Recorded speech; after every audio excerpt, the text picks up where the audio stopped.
Lo siento, pero hoy solo hablamos de enfermedades, pero no se trata de hablar de enfermedades en negativo, sino de hablar de enfermedades en positivo para prevenir, para cuidar y para, como personas, ayudarnos a estar mejor. Entonces, la siguiente gran temática que queríamos abordar era la gestión de las enfermedades crónicas.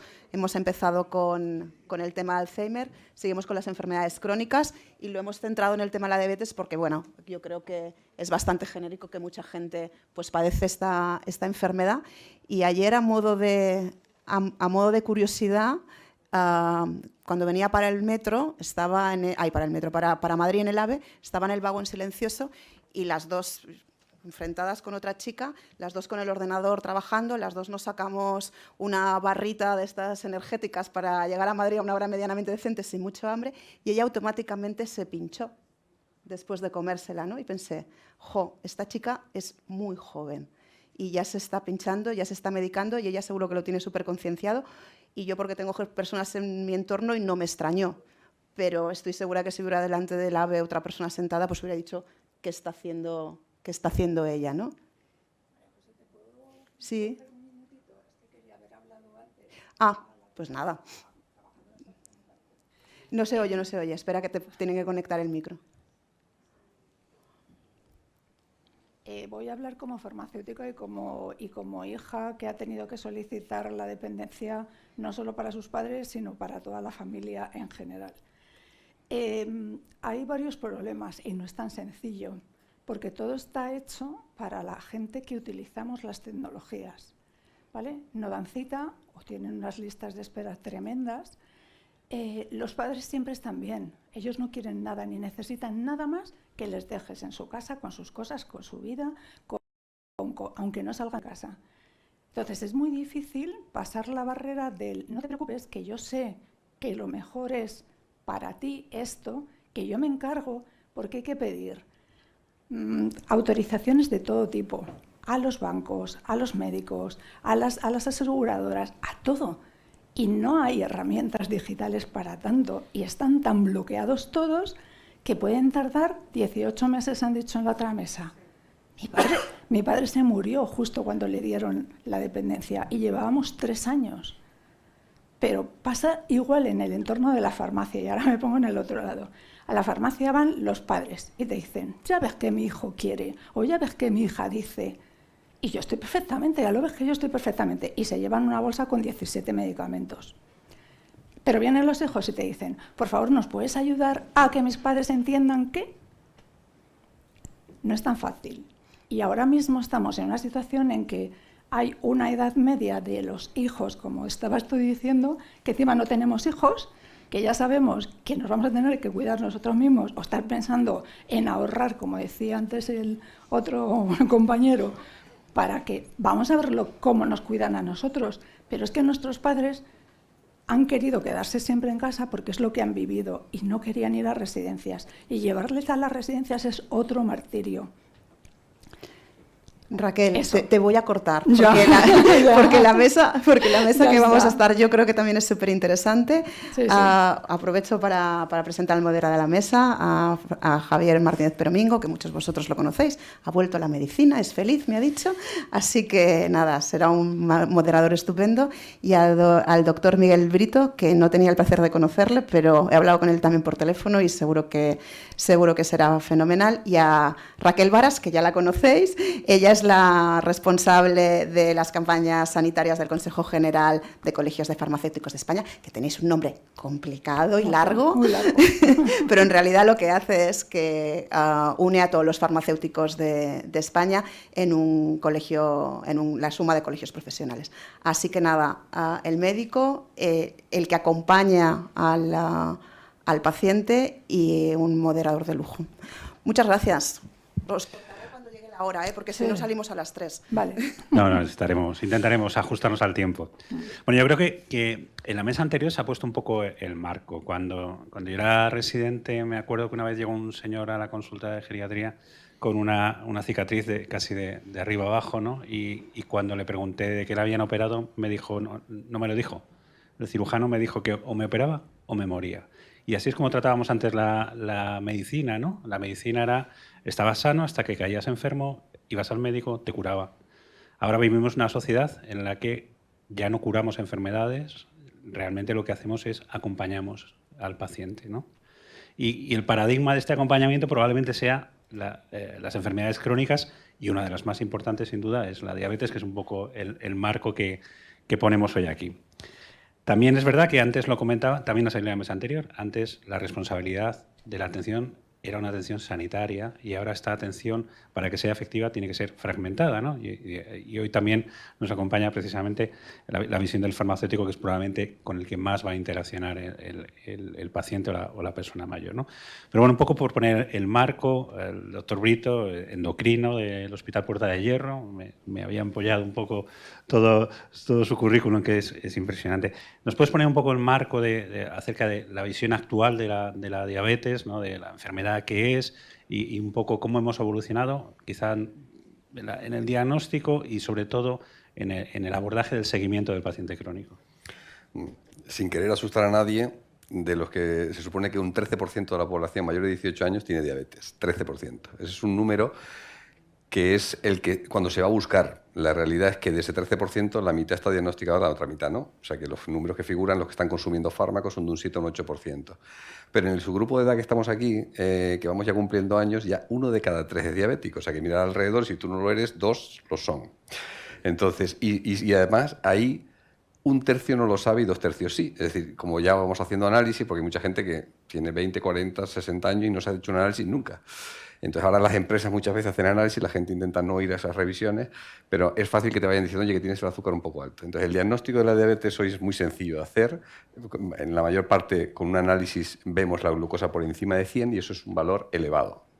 Entonces, no es que no estaba en ayunas, me tomé un café. Claro, si tienes 105, pues acepto que no es elevado, pero si tienes 160, aunque te hayas tomado un café, con 2 porras tienes diabetes, casi seguro, ¿vale? Habría que diagnosticarlo. Luego tenemos un análisis que nos chivatea cómo está el azúcar los últimos 3 meses, y eso es una herramienta muy potente, porque no solo te dice que efectivamente se confirma que tienes azúcar, sino que llevas tiempo con ella. Y la diabetes no duele, no se nota, y a alguno de mis pacientes le he deseado que le doliera, porque nos habíamos diagnosticado mucho tiempo antes. Entonces, antes diagnosticábamos la diabetes con un valor de 140, lo hemos bajado a 126, no por coger más pacientes, sino porque estábamos llegando tarde. Si el azúcar normal es hasta 100 y le dejábamos evolucionar a 140, la mitad de los pacientes cuando llegaba ya tenía problemas, afectación ocular o renal, etc. Entonces, a mí me da igual que un paciente tenga el azúcar en 200, en 100, me da lo mismo. Es decir, siempre y cuando no le hiciera daño, pero es que cuanto más alto está el azúcar, más daño te hace. Entonces, tener 200 o 300 media hora no hace daño, pero tener 150 todo el rato te hace daño. Entonces, el objetivo es intentar normalizar todo lo que se pueda en la glucemia. Y como tienes un riesgo que yo no te puedo quitar, que es la exposición a niveles elevados de azúcar, el resto de los factores te los tengo que tirar por el suelo, te los tengo que poner al límite más bajo que pueda. Por eso te bajamos el colesterol, te bajamos la tensión y te pedimos que hagas todo lo de alguien de élite para estar en las mejores condiciones, porque tienes un hándicap, tienes el azúcar elevado. Y se ha visto que hace más deporte en población general los diabéticos que los no diabéticos, porque les estamos dando la paliza todo el día. Entonces, es más fácil que un diabético camine. Cuando ves gente caminando por ahí, que los paseos estos que hay en todos los pueblos, que la gente camina, ahí ya no el diabético es 1 de cada 3, es que es de cada 10, 8 son diabéticos, porque han interiorizado que ahí se la juegan. Y entonces hay pacientes que son capaces de cambiar de vida, que pueden hacerlo, y con eso el impacto que tienen sobre necesitar menos medicación, encontrarse mejor y tener una vida sin complicaciones es mucho más alta. Me he alargado mucho en la respuesta, creo. No, perfecto. Entonces, hemos visto más o menos, en la parte del diagnóstico, quizás ya no es necesario, como antiguamente, ¿no?, beber la orina del paciente para ver. Ya no lo hacemos, ¿no? Ya no se hace casi nunca, ¿no? Pero sí que ha cambiado, quizá, y entrando un poco más ahora en la parte de la monitorización, ¿no? Es decir, la llegada de los nuevos dispositivos, la visión, ¿no?, de los pacientes pinchándose un montón de veces, ¿no? Eso ha cambiado recientemente y además primero llegó quizá los pacientes con diabetes tipo 1, pacientes más jóvenes, pero ahora ya se está trasladando también a los pacientes mayores, ¿no? Ha llegado la tecnología. ¿Cómo está cambiando la vida del paciente diabético mayor este tipo de dispositivo? Vale. A ver, todos pensábamos hace unos años que el futuro de la resolución de la diabetes iba a venir por las células madre, los trasplantes de páncreas. Esa es una vía que se sigue explorando, se sigue trabajando, pero no ha dado los frutos que se esperaban. Y en cambio la tecnología ha irrumpido que no nos lo imaginábamos. O sea, cuando tú imaginabas el futuro, no imaginabas esto. Entonces, cuando un paciente se pincha el dedo, sabe qué glucemia tiene en ese momento. Y no sé si hay gallegos aquí, pero no sabemos si sube o si baja. Vemos cuánto tiene. En cambio, los sensores te dicen cuánto tienes y es vectorial, te está diciendo, está subiendo y además rápidamente o lentamente. Entonces, hay pacientes que han descubierto su diabetes después de llevar 20 años al tener un sensor. ¿Qué pasa? Hay pacientes que han cambiado su desayuno porque han visto que lo que estaban desayunando les subía mucho el azúcar. Cambian de desayuno y no tiene nada que ver. Y eso no lo hace el médico. Hay pacientes, además los laboratorios lo hicieron bien porque lo pusieron en rojo cuando tienen valores bajos. Y el rojo no le gusta a nadie, entonces ve que eso no es normal. Y los pacientes, cuando les poníamos un sensor, digamos a los 14 días, me he dado cuenta que estaba bajo por la noche, me he quitado no sé qué, o me estoy tomando no sé cuánto. Entonces, hemos pasado de hacer 3 controles al día, o sea, 3 segundos al día, a un control cada minuto, 1440 datos. Es brutal. O sea, la información es... Entonces, la información no solo para el médico, para la enfermera, el que le va a ayudar, para el propio paciente, los familiares. Aunque luego está, como ponen en copia a sus hijos, le están llamando todo el rato de te veo bajo, tómate algo. Sí, es así. Y claro, luego una de las partes más importantes es decir, detectamos, diagnosticamos muy bien, hacemos un seguimiento fantástico, ponemos el mejor de los tratamientos, pero luego llega el problema, ¿no? Y es el problema de la polifarmacia y es el problema de la adherencia al tratamiento, ¿no? ¿Cómo crees que puede el farmacéutico ayudar, ¿no? Precisamente, lo que has puesto antes el ejemplo fantástico, ¿no? El señor que llega y dices, yo estoy muy bien, pero lleva una bolsa, ¿no? Y toma 16 fármacos cada día y muchas veces pues ni se acaba el anterior, ¿no? Fíjate que normalmente suelen pedirlo los familiares.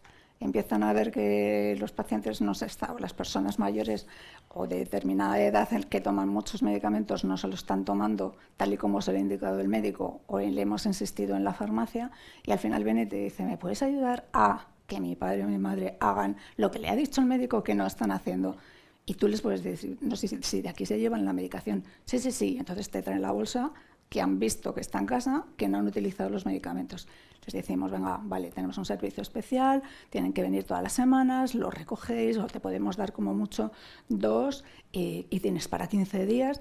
¿Y qué hacemos? Pues revisamos la medicación, vemos que no existan posibilidades de interacciones, incompatibilidades, etcétera, y cubrimos un sistema personalizado de dosificación que se llama SPD entre nosotros, que son como pastilleros, que son muy sencillos porque además tienen todas las instrucciones para que sepan exactamente que la pastilla blanca la primera cajita se la tiene que tomar en ayunas, porque es así, y la última que hemos puesto aparte no puede entrar dentro porque si no se mezcla con los gases o el ambiente, ya se lo intentas explicar de forma que entiendan que esta parte porque no puede ir dentro y además que no se puede quitar de su envoltorio primigenio, ¿no? Eso es una cosa. Y otra cosa es la insistencia que hacemos cada vez que dispensamos un medicamento. ¿Por qué? Porque es fundamental que el paciente sepa no solo cómo tiene que utilizarlo y para qué, sino cómo conservarlo. Hablamos de las insulinas que hablábamos antes, no es lo mismo que una metformina, evidentemente. Y lo más importante de todo es que todos los agentes sanitarios que estamos trabajando con esa persona demos la misma información. Porque si en la farmacia le decimos, mira, esto es en la nevera, pero solamente lo tienes que sacar y tal, y el médico se le ha olvidado decírselo, por ejemplo, ya entramos en un lío. A mí el médico no me ha dicho nada. Y esto porque, pues esto me lo tenía que haber dicho el médico. Y entonces es intentar educar a la población continuamente en que todos somos un equipo, que todos le vamos a dar la misma información si nos preguntan o si se lo decimos, que al final la interactividad puede ser bidireccional o solo activa por una parte, ¿no? Claro, hemos pasado todos conocemos a personas que le ponían el antibiótico cada 8 horas y se ponía un despertador, por si le tocaba a mitad de la noche para tomarse el antibiótico, a una sociedad en la que cada vez tenemos más pacientes que toman un montón de medicación, en la que muchas veces no la describen por la enfermedad, sino que ponen furosemida y ponen para orinar, ¿no? Y es la señora que no se toma la furosemida porque ha quedado con las amigas a tomar café, entonces se va a pasar toda la mañana en el banco, ¿no? Sí. O sea, en el baño. Entonces, En el tratamiento de la diabetes es verdad que se ha modificado sustancialmente, es decir, las últimas guías ya siempre recogen, por ejemplo, la determinación de no solamente el tratamiento óptimo, sino el tratamiento óptimo en cada momento de la vida, ¿no? Incluso las personas mayores, los objetivos muchas veces de cada no es el mismo un paciente joven que un paciente, un adulto mayor o un paciente mucho más mayor, ¿no? Pero ¿cómo en la consulta conseguimos, y es una pregunta para los dos, ¿no? Porque tanto el que lo prescribe como el que lo dispensa, ¿cómo conseguimos que el paciente entienda cuál es la finalidad del tratamiento y poner un tratamiento que muchas veces es un objetivo más allá de las cifras del azúcar, ¿no? Un tratamiento personalizado para cada uno? Eso probablemente es lo más difícil, lo que veo complicado que las máquinas nos superen. Es decir, la máquina hoy es capaz de decirte el mejor tratamiento disponible, ¿no?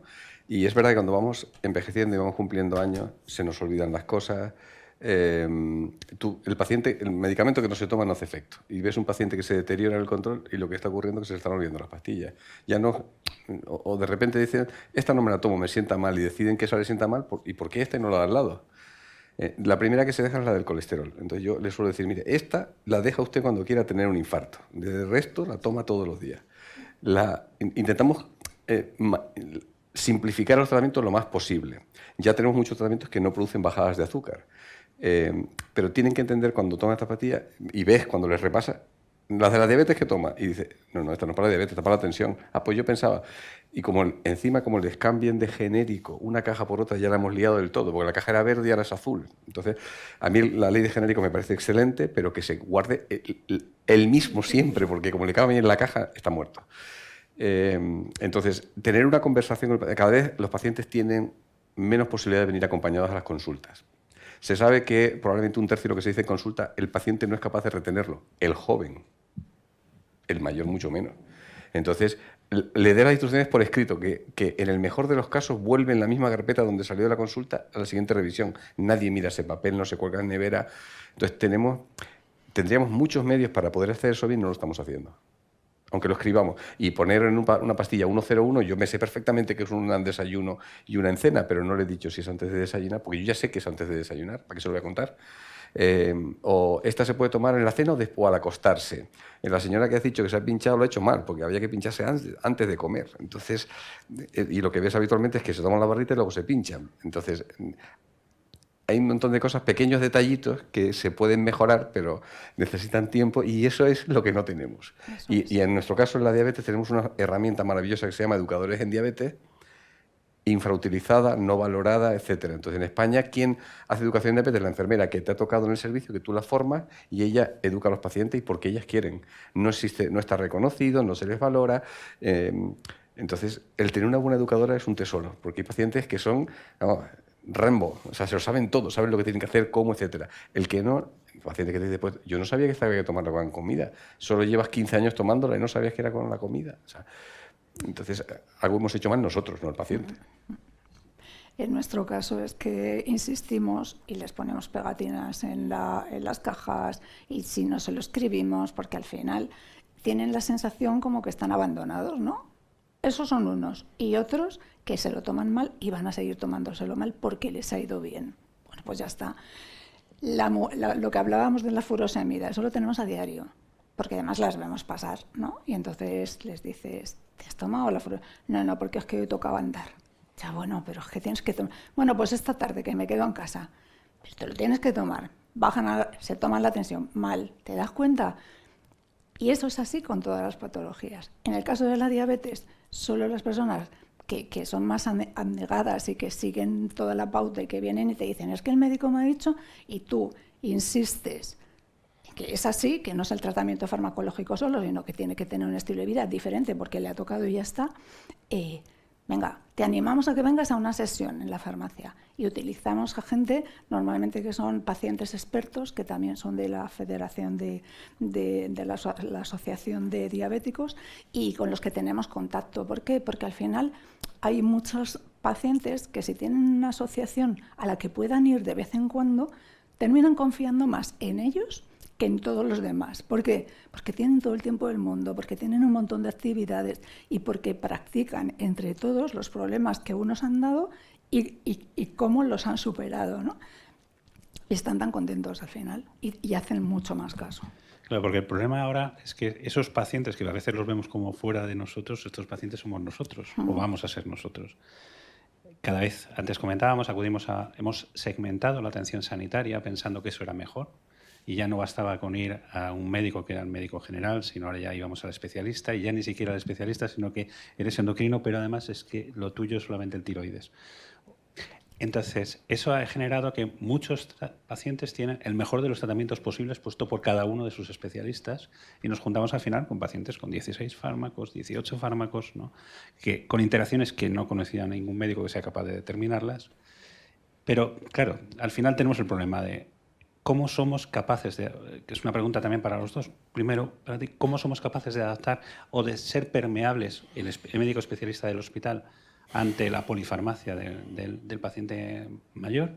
Y a lo farmacéutico, ¿qué mecanismos crees que tiene o que deberían de existir para cuando se detecta que un paciente no está con polifarmacia y además no hay un buen cumplimiento terapéutico, se podría tratar a alguien, al médico de atención primaria o al médico o al especialista concreto, para que revisase ese tipo de tratamiento?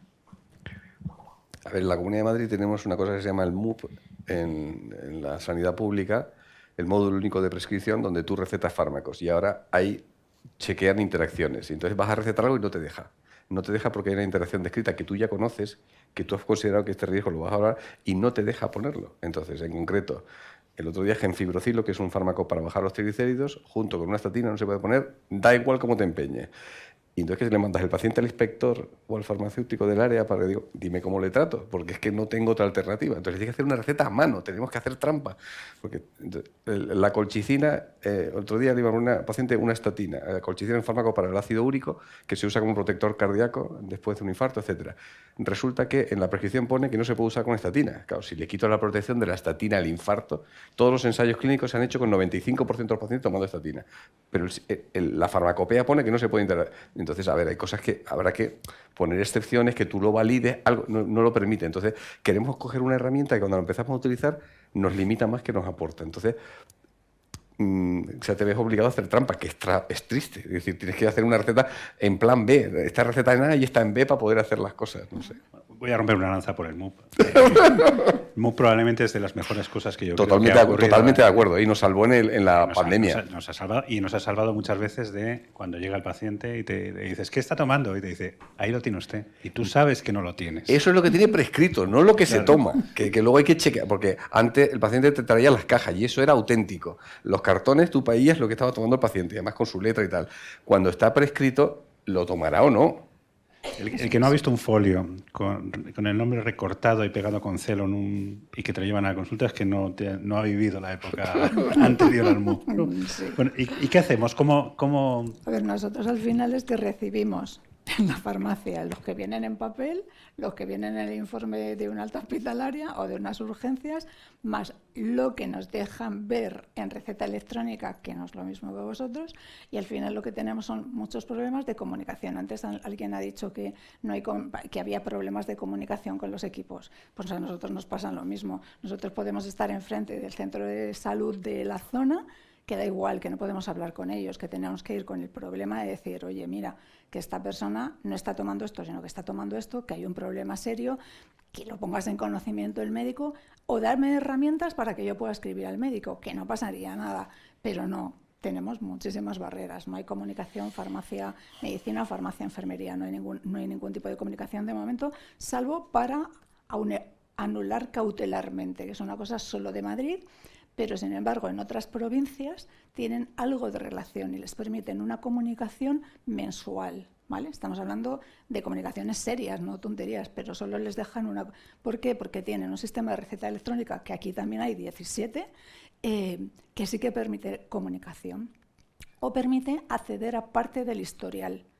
Y eso es algo muy positivo. ¿Por qué? Porque permite al farmacéutico poder ayudar al médico a evaluar la farmacoterapia del paciente, porque nosotros también tenemos herramientas. Tenemos BotPlus, que es una herramienta que tiene todas las enfermedades y todos los medicamentos y está permanentemente actualizada, que nos permite identificar muchas cosas.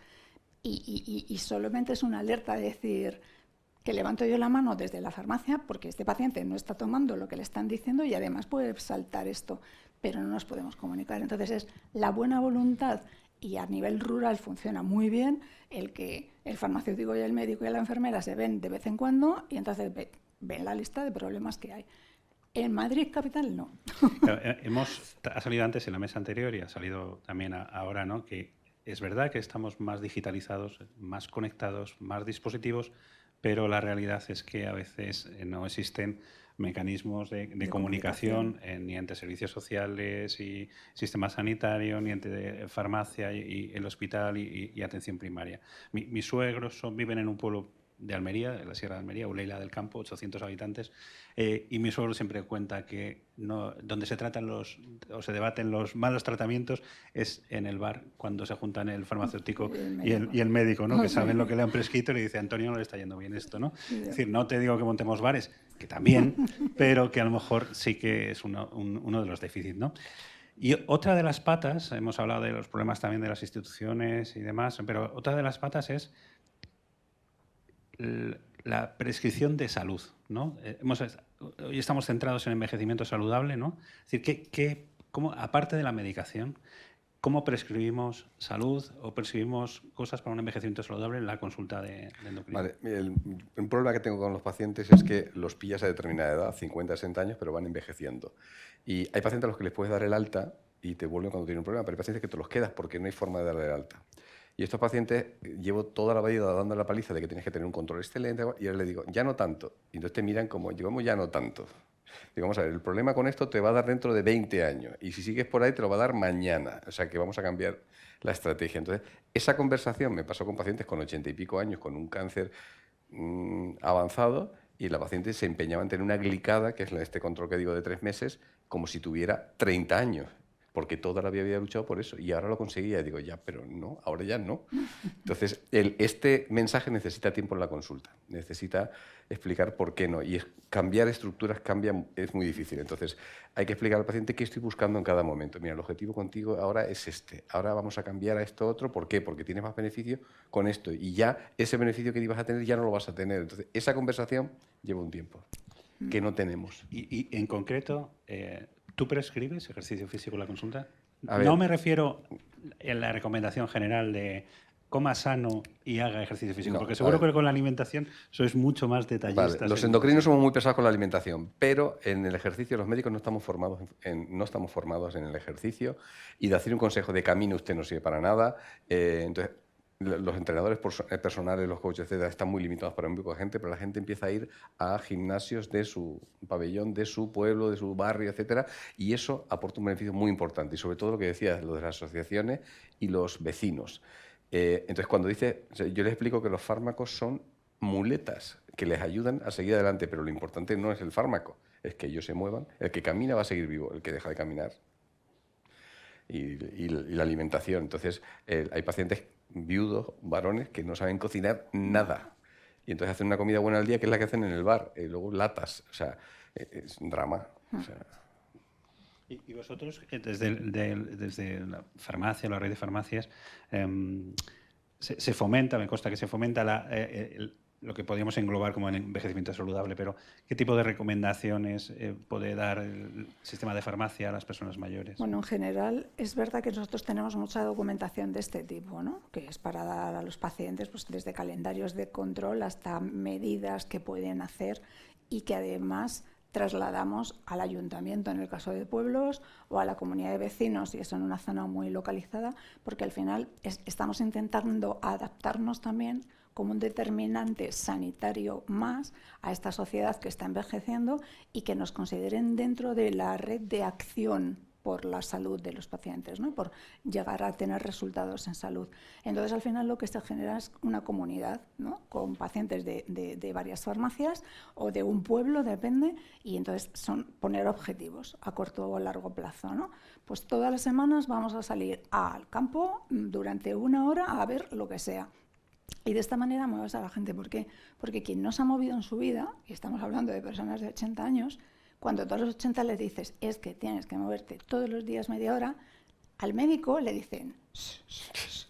Y si eres su hijo, Entonces estás diciendo, y te mira el médico y dice, ya, lo sabemos todo. Entonces, ¿cómo lo hacemos? Intentando meterles en los centros de día, en comunidades y sobre todo hacer muchas cosas como talleres, cosas prácticas que incluso se hacen desde en una escuela hasta en una iglesia donde te dejen un local. O si tú tienes una farmacia con un local que dé esa posibilidad, por supuesto, y reúnes a gente que más o menos está en la misma situación. Nuestra generación, bueno, las generaciones incluso anterior y posterior, han vivido el boom, por así decirlo, del ejercicio físico, ¿no? Y del cuidarse comiendo porque hay más disponibilidad. Es decir, la generación de la posguerra, pues muchas veces, ya lo sabéis, había gente que se alimentaba durante meses de pimientos y no tenían otra opción, ¿no? Pero si tuviésemos que abogar por un envejecimiento más saludable, una serie de recomendaciones a aquellas personas que todavía no son muy mayores, pero sí que les tuviésemos que dar una serie de recomendaciones para, hablabas precisamente la OMS sacó un informe el año pasado en el que dice que por cada euro, hablaban de dólares, ¿no? Pero por cada euro gastado en prevención en el tema y en el manejo de la diabetes y el conocimiento de la enfermedad se ahorraban 8 en costes indirectos. Es decir, esto va a tener un impacto tremendo en el sistema sanitario. ¿Qué recomendaciones le podríamos dar a las personas, es decir, ahora, para, sean en el futuro no diabéticos, ¿no? Para intentar vivir más sano, ¿no? En esto llegamos tarde, no puedes darle el consejo cuando ya el paciente está con pastillas, con insulina, tal. Esto había que empezar antes, pero no llegamos porque ese paciente no le vemos, ¿no? Las recomendaciones básicas y simples son comprar alimentos que no tengan etiqueta, es decir, la lechuga, el tomate no van con etiqueta, la fruta, es decir, cuanto no tenga composición la cosa va mejor, en principio. Intentar hacerlo en casa de forma simple. No necesitan ser arguiñanos, pero necesitan hacer 3 o 4 platos y variedad. Es decir, cuanto más, si toman hoy arroz y tardan una semana en volver a tomar arroz, la cosa va bien. Arroz, pasta, legumbres, son 4 cosas. Cada vez se ha puesto más simple, pero luego al mismo tiempo más elaborado. Hay un montón de productos elaborados que parecen todo rápido, pero estamos metiendo cosas que no sabemos. Entonces, el que... Porque claro, hay pacientes que en el momento que oyen diabetes quitan el melón porque les han dicho que es dulce, no se puede tomar. ¿De dónde han sacado esas ideas? Entonces, hicimos un estudio una vez con legumbres en diabéticos que se saltaban las lágrimas a un señor. Dice que llevaba 5 años sin tomar legumbres porque alguien había dicho que no podía comer eso. Entonces, volver atrás, es decir, volver a comer normal, nada, porque o sea, se puede seguir saliendo a comer en la calle con gente sin ningún problema y hacer vida social y las excepciones, pero que no sean la norma. Y luego hay gente más jóvenes que no tienen tiempo para nada, que mal comen, que los horarios son criminales. Digo, ya, pero aunque el horario sea criminal, tú tienes que buscar la forma de sobrevivir tú. Entonces, lo que no puede ser es desayunar a 6 de la mañana y comer a las 4 de la tarde. O sea, eso no hay cuerpo que lo aguante porque vas a terminar estresado, fatal. Entonces, en la consulta, luego, cuando tenemos tiempo, Madrid tiene una cosa, que es que, igual que Roma no pagaba traidores, Madrid no paga nutricionistas, ¿no? Entonces, en el servicio público no hay nutricionistas. O sea, mi mismo servicio endocrino en Cataluña tiene 12 dietistas o nutricionistas, depende de lo tal. Entonces, nosotros no tenemos. Entonces, la posibilidad de tú tener un paciente en consulta y explicarle, bajarte a cómo tiene que cocinar, cómo tiene que comprar, es porque tu enfermera esté motivada y les quiera mucho al paciente y se dedique, pero es voluntarismo totalmente. Y además a eso se une el que también tienes que insistir mucho, sobre todo en los diabéticos, que pueden tener enfermedades que no están viendo, por ejemplo, porque no se cuidan la boca y tienen problemas dentales serios, o porque son fumadores y por mucho que les diga a todo el mundo que dejen de fumar, siguen pensando que eso es lo mejor que le ha pasado en su vida. O hábitos de otro tipo, que también, porque las varias copas de después de comer, pues hay algunas personas que también se las toman. Y todo eso al final, si tú estás en la farmacia, por ejemplo, lo ves porque están pasando. Entonces, que venga tu hijo diciendo, oye, ¿tú estás viendo que mi padre va al bar todos los días? Sí. ¿Sabes lo que toma? Y es como, hombre, no, pero igual, tú sí que lo sabes. Entonces, claro, el intentar luego ir llevando todos esos hábitos que inciden directamente sobre las enfermedades y no solamente la diabetes, es, bueno, pues es estar en el suelo, claro, que es muy difícil para todos. Y ya antes de dar paso a que pueda preguntar la gente, por cerrar un poco, hablemos también del costo. Es decir, probablemente el mundo de la diabetes es el que más... Ha habido una revolución más reciente, los fármacos que que se han comercializado, ¿no? Que ofrecen muy buenos resultados, algunos con resultados tangenciales, ¿no? Como es la pérdida de peso, que está originando pues otro modelo otro problemón, ¿no? Pero sí que hacia dónde vamos y si tu opinión, si crees que lo que están aportando los nuevos fármacos van a ser coste efectivos a largo plazo. Vale, yo cuando empecé a trabajar en diabetes decían que lo peor del mundo de ser endocrino era ser diabetólogo, porque había 2 fármacos, metformina y sulfonilurea, y había 2 insulinas, rápida y lenta. Y ahora tenemos 20 fármacos distintos, moléculas distintas, etc. Entonces, las nuevas moléculas no solo bajan la glucemia, evitan complicaciones. Entonces, hoy, cuando yo veo a un paciente a la consulta con diabetes y no llevo uno de estos fármacos, me pongo nervioso. Digo, ¿por qué no se lo han puesto? Entonces, hay algunos motivos por los cuales no se ponen, pero hay que buscar el motivo para intentar ponérselo, porque no solo mejora la glucemia, sino mejoras añadidas. Pérdida de peso, control de tensión, protección renal, protección cardiovascular. Entonces, yo creo que el coste que tienen estos fármacos frente al beneficio es tan alto que casi había que imponerlo. Dan más calidad de vida, la dosificación es mejor, es decir, son un montón de pluses que hemos tenido otros años, otra serie de fármacos que no han aportado tanto, se han vendido mucho porque era una novedad, etcétera, sin aportar lo que están aportando los actuales. Entonces, ha cambiado completamente. Tú, si vas a hacer una película de Almodóvar de hace 10 años, en el momento actual no tiene nada que ver el tratamiento de entonces con el actual, pero nada. En otras cosas a lo mejor no han cambiado tanto las cosas. ¿Y el ciudadano qué percepción tiene de, es decir, la relación con la farmacia, ¿no? Que es decir, cada vez ha habido más farmacias, más pseudofarmacias. Y la relación con el ciudadano, el hecho de que haya cada vez más farmacias limita esa relación del farmacéutico que antes conocía perfectamente a cada uno de los usuarios por zona y hace que cada vez la gente vaya comprándolo, con lo cual se dispersa más el seguimiento.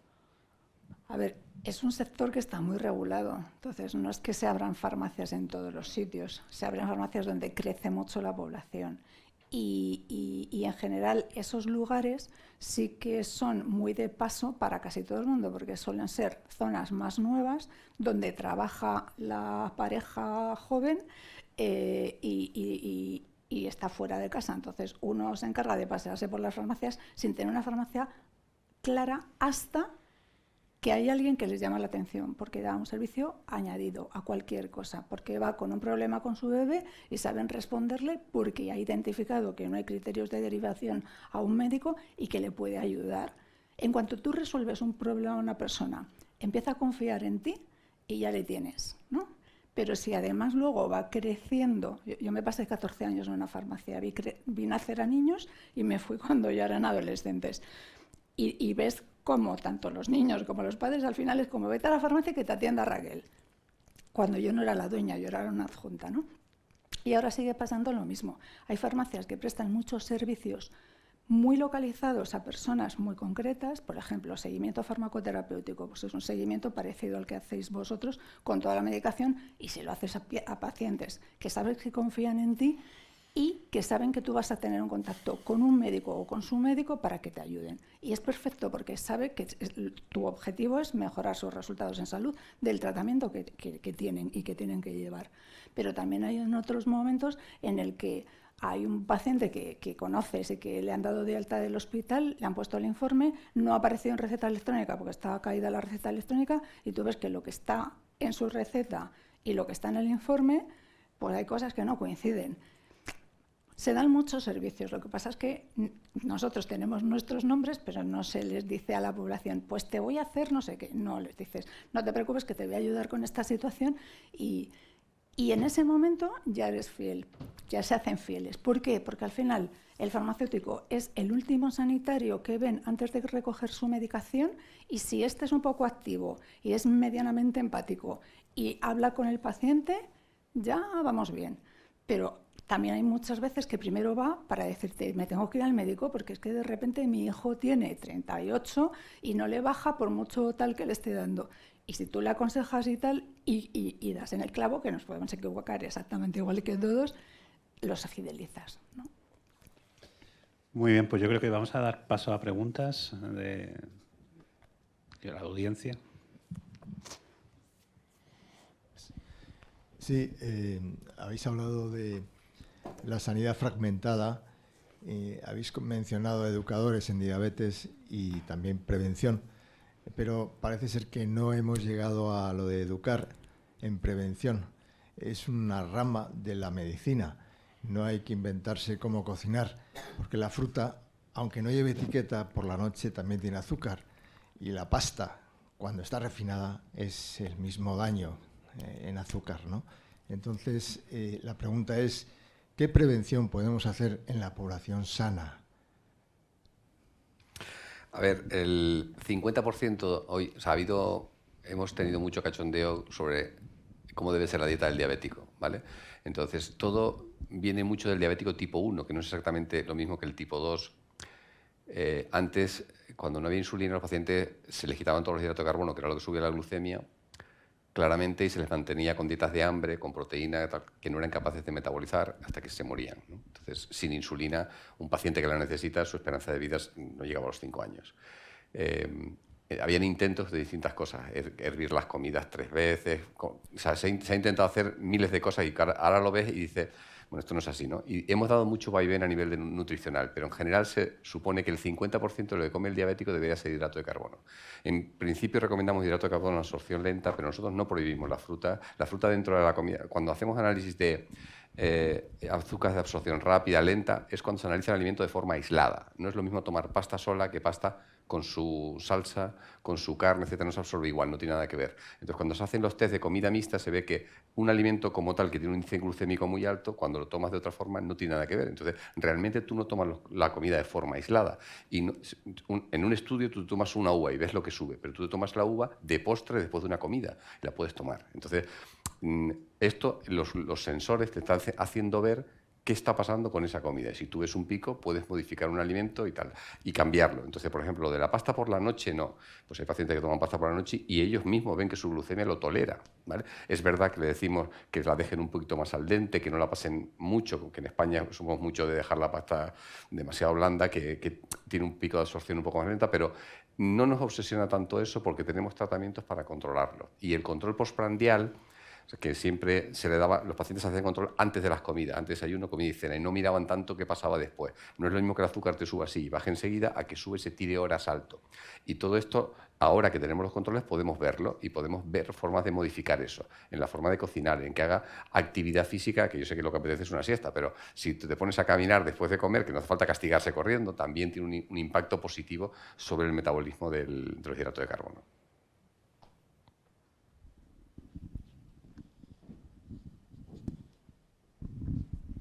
Bueno, muchas gracias. Soy Ana Miquel, luego me toca moderar la siguiente mesa. Y saco aquí una reflexión que arrastro desde la mesa anterior, porque yo creo que una de las palabras que más se ha dicho en la mesa anterior y en esta es el tema fragmentación. Y se ha hablado también de que son, no sé si antes ha sido Oriol el que ha dicho que hasta 17 personas las que pueden intervenir sobre una persona determinada. Y la necesidad de un único plan de cuidados, ¿no? Yo tengo la sensación de que yo soy médico de familia y de que seguimos trabajando en silos, de que seguimos trabajando yo con mi enfermera de al lado, yo con mi auxiliar de farmacia de al lado. Tengo la sensación de que la tecnología está facilitando cosas, porque ahora puede haber una e-consulta en la que yo me comunico con el doctor Brito, o yo debería poder a través del MUP comunicarme mejor con farmacia, pero no sé si nosotros estamos cambiando nuestra manera de hacer las cosas. Para empezar a pensar que las paredes que tenemos de nuestros edificios para el paciente no existen. Para el paciente son 17 personas dando a veces mensajes contradictorios o no siempre igual, o generando un sobreesfuerzo en su día a día como personas con enfermedades crónicas. Y una de las claves de la cronicidad, que era adaptar a la necesidad de la persona, y por tanto el plan de cuidados tiene que ir modificándose, y que todos trabajemos alrededor de esa necesidad, pues mientras sigamos siendo silos es difícil.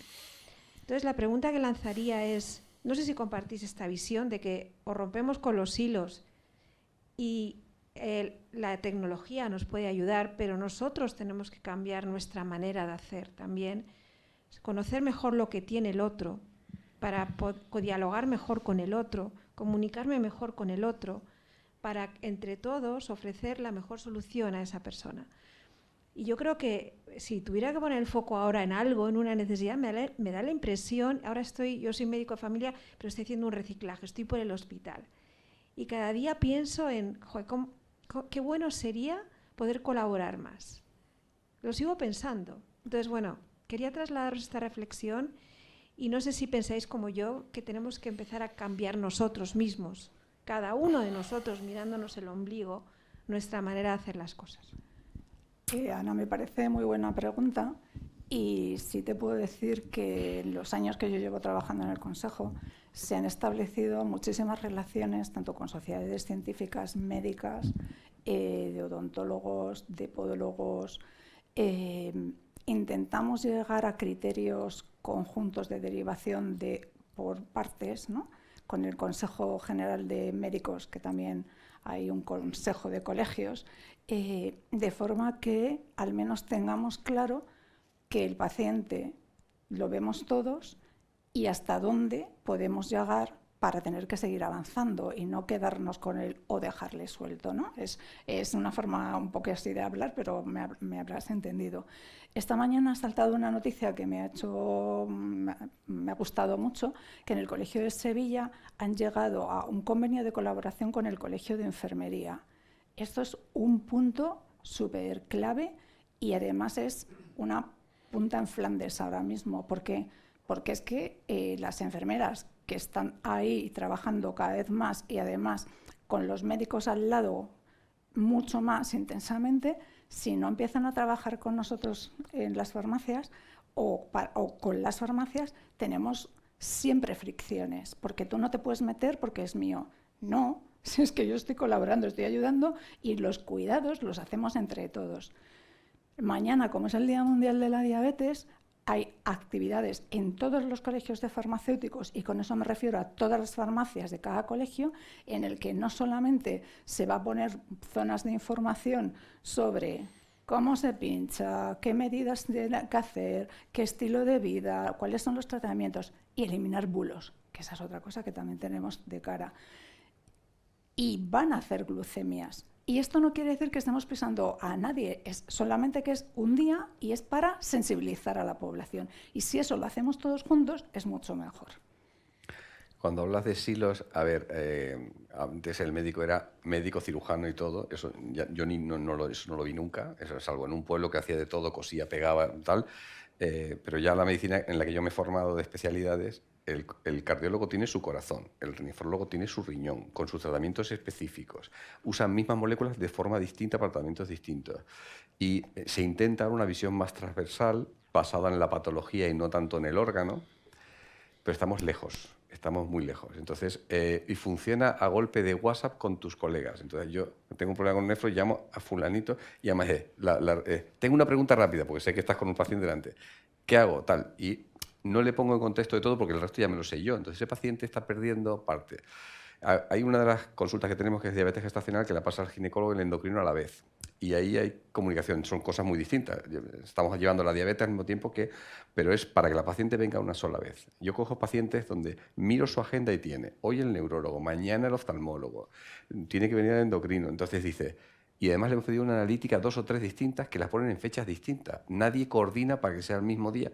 Un solo pinchazo, misma extracción, estamos tirando un montón de dinero, repitiendo un montón de determinaciones que no sirven para nada. Esto hace falta corregirlo. Y yo creo que aquí, espero que la inteligencia artificial sí que nos ayude a coordinar esto, porque estamos tirando un montón de dinero, le estamos haciendo venir al paciente un montón de veces, es un martirio y andan descompensados. Y ahora es muy bueno porque esta percepción la tenemos en todos los ámbitos, no solamente en lo público, sino también en el privado. Hay muchos médicos de la privada, por ejemplo, que dicen, oye, si le van a hacer algo en la pública, que no le repiten, o sea, que es el mismo análisis, tú me lo traes luego o al revés, ¿no? O si te lo van a hacer en la privada, luego llévaselo a la pública, precisamente porque todos nos damos cuenta que es una barbaridad. Bueno, pues yo creo que vamos a terminar y así, por una vez, la siguiente mesa va a empezar casi a tiempo. Oye, pues muchas gracias por la mesa, súper interesante. Me ha venido muy bien, Raquel, porque quería recordar que mañana es el día de la diabetes. Es nuestra pequeña aportación al día y muchísimas gracias a todos.